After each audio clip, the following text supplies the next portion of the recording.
Aujourd'hui, on est dans le Berry, en pleine campagne, et j'ai absolument envie de vous faire découvrir quelque chose. Par exemple, ici, on dirait pas trop comme ça, mais il y a vraiment quelque chose à aller voir. Ouais, je vous montre. Enfin, juste avant, j'aimerais bien vous présenter quelqu'un.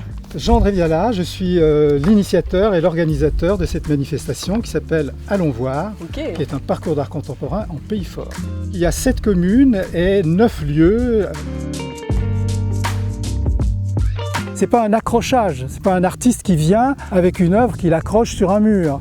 Non, c'est l'artiste qui vient, qui voit un lieu et qui s'inspire du lieu et qui répond à ce lieu par une œuvre. C'est ça que les gens apprécient en fait. Et du coup, eux-mêmes revoient le lieu sous un regard nouveau.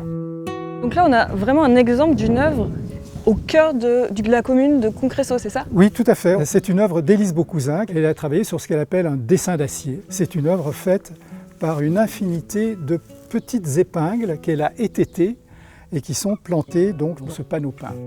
Cette œuvre, en fait, là on est le matin et le soleil ne tape pas encore dessus, mais elle joue beaucoup avec le soleil et c'est vraiment très très beau. Et comment les personnes qui habitent ici accueillent les artistes et les œuvres? Écoutez, c'est amusant parce que les gens ont vraiment participé. Un retraité dans le coin qui voyait qu'elle passait beaucoup de temps à étêter ses épingles, il lui a dit écoutez, donnez-les-moi et je vais le faire pour vous. Ça crée du lien social, non seulement entre l'artiste et les habitants, mais même entre les habitants entre eux qui finalement se retrouvaient ici pour discuter de l'œuvre. Donc ici, on arrive au lavoir de Bar-Lieu, où on va pouvoir voir une œuvre de Martin Schilj.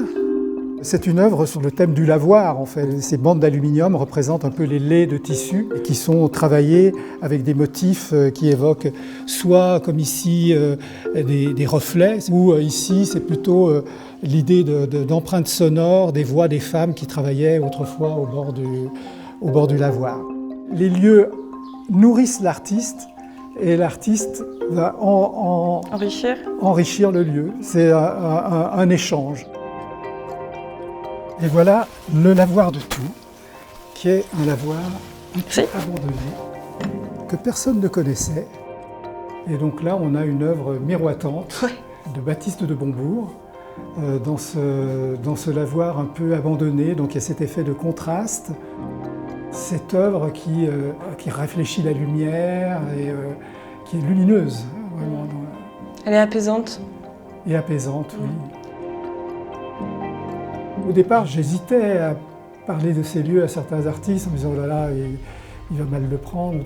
Et en fait, non, tous ont relevé le défi. En fait, ils ont vu les lieux et les lieux sont tellement présents que chaque fois, ça les inspire. Et tout de suite, ils disent « ah, je sais ce que je vais faire là ». Il y a un effet coup de foudre, en fait.